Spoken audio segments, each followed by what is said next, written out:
lot of ear training exercises require you to have a partner or a recording, which obviously makes doing ear training exercises a little bit harder to coordinate. But there are some exercises that you can do all by yourself. The first one is just learning to sing the major scale a cappella. Take your instrument and play a random note. Then sing the major scale up an octave and back down an octave, finishing on that same tonic note. Then play that same note on your instrument again to check how accurately you finished, whether you sort of shifted the tuning or missed the note a little bit. Bum, bum, bum, bum, bum, bum, bum, bum, bum, bum, bum, bum, bum, bum, bum, bum, bum. Oh, bit off. Right, and as you practice this, you should be able to get more and more accurate in singing the major scale and then finishing back on that same note and not sort of wandering a little bit and singing a slightly different frequency. But this exercise is really, really important. The major scale is the foundation on top of which all music theory is built. So similarly, we're going to use the major scale as the foundation on top of which we will build our ear training. Now there are no real tricks to this. Just brute force your way to singing accurately. Just keep singing the major scale a cappella over and over again from random notes until you can do it comfortably and relatively accurately. Now, of course, if you're really struggling, you could play the major scale and sing along with it. Bum, bum, bum, bum, bum, bum, bum, bum, bum, bum, bum, bum, bum, bum, bum, bum, bum. So you could try that a few times before attempting it on your own. Now the next exercise is very similar, but instead of playing the major scale, try singing the major triad and minor triad. And you can use the major scale to help you if you like. So sing the major scale sort of up and down to find the root third and fifth. So again, play a random note on your instrument. Bum, bum, bum, bum, bum, bum. Bum, bum, bum, bum, bum. And then again, check on your instrument that you've landed back on the root. Cool, so that was okay. And then do the same with the minor triad. So in this case, I sing the major scale up to the third and then flatten the third a little bit to get that flat third that you need. And again, you can check on your instrument afterwards to see how accurate you were. Bum, bum, bum, bum, bum, bum, bum, bum, bum, bum, bum. That was okay. And once you're comfortable with that, you could also try the diminished triad and the augmented triad. And once you're comfortable with all the triads, you could then try the same thing with seventh chords. So minor 7, major 7, dominant 7, even minor 7 flat 5s or diminished 7s if you like, any of the seventh chords that are relatively widely used. Bum, bum, bum, bum, bum. Bum, bum, bum, bum, bum. The next ear training exercise you can do on your own is a sing-play interchange. So you could play a melody on the piano and then sing it, so repeat it using your voice.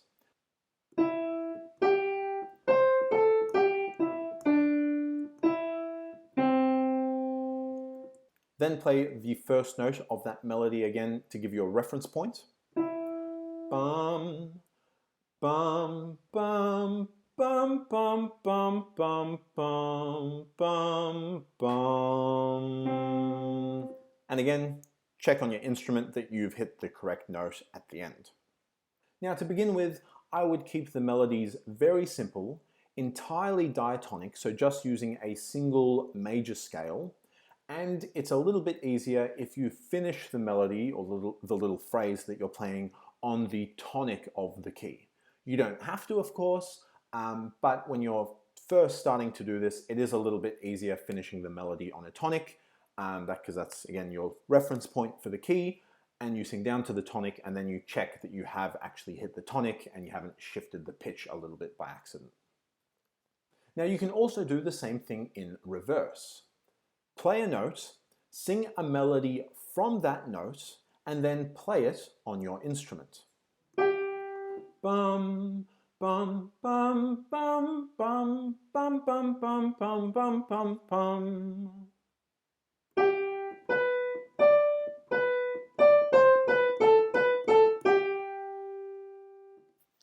And again, keep your melodies very simple, mostly using arpeggios and sort of stepwise movement through the scale, scale-wise movement, until you get a little bit more comfortable with bigger interval leaps. And finally, you could do the first exercise again, where you play a melody and then sing it, but sing it from a different note. So you're effectively transposing it to a different key. So again, play a melody on the piano, then play a different note on the piano, and then sing that same melody from the new note. And again, you can check that you've finished on the correct note.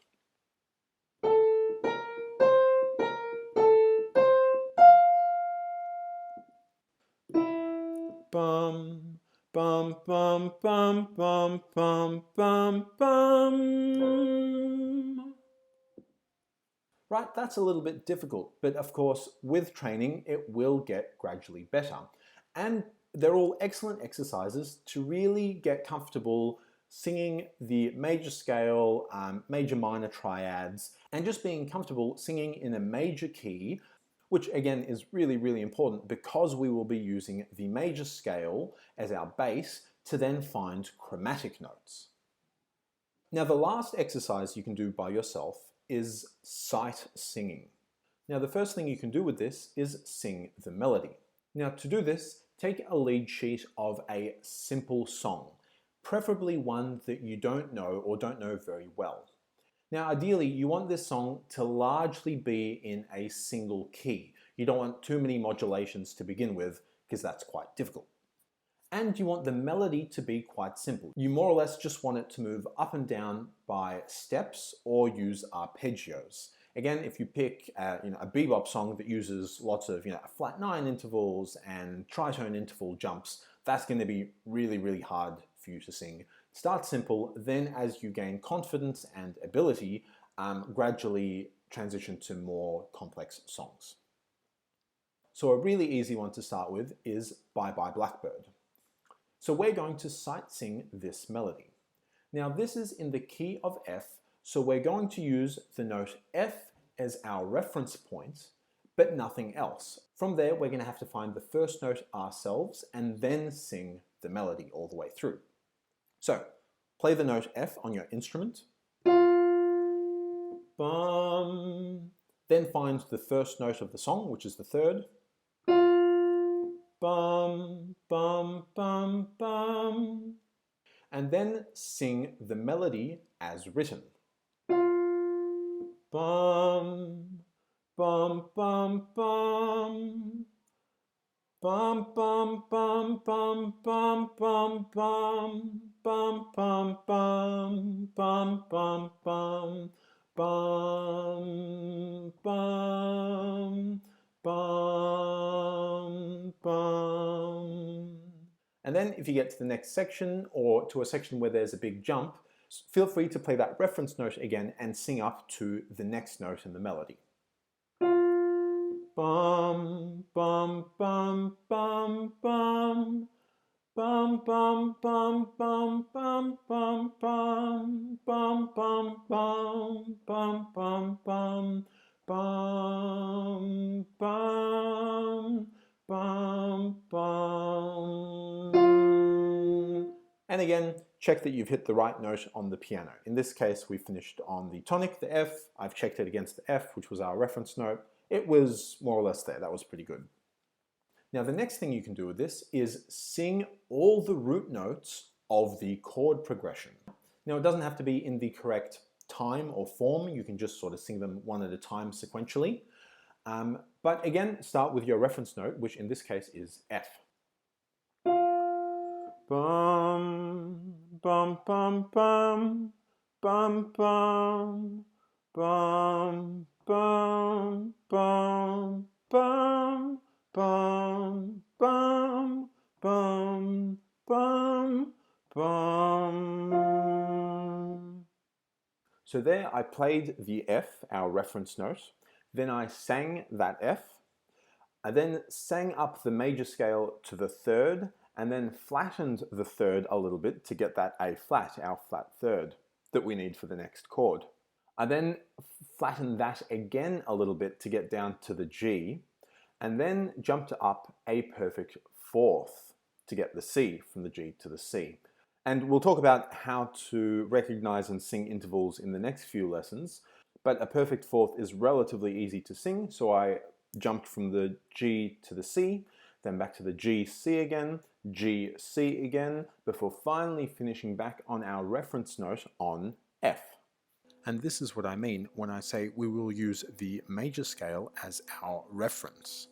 We may not know how to sing a flat third, but we can sing a major third and then flatten it. And that's it. So these are all really good exercises that you can do on your own to develop your ear. And you could get hours of practice out of these exercises, right? As you pick more complex chords or more complex melodies or more complex songs to sight sing or chord progressions to sight sing. But mastering all of these, especially singing the major scale, which I keep sort of repeating and banging on about because it is really important, will really, really help you with all the other ear training exercises that we will do in future lessons. Cool, so now you've got a set of exercises that you can do even when you don't have a recording or a partner to help you train your ear. So, once a week, whenever you're practicing, put aside 15 minutes or 30 minutes to do these ear training exercises on your own, and you will sort of over time, over a number of months, notice that you are improving and you can hear better and faster and clearer and sort of hear what's going on without needing to refer back to a lead sheet or sheet music. Cool, and that's it for this video. Thanks for watching, guys. See you in the next video.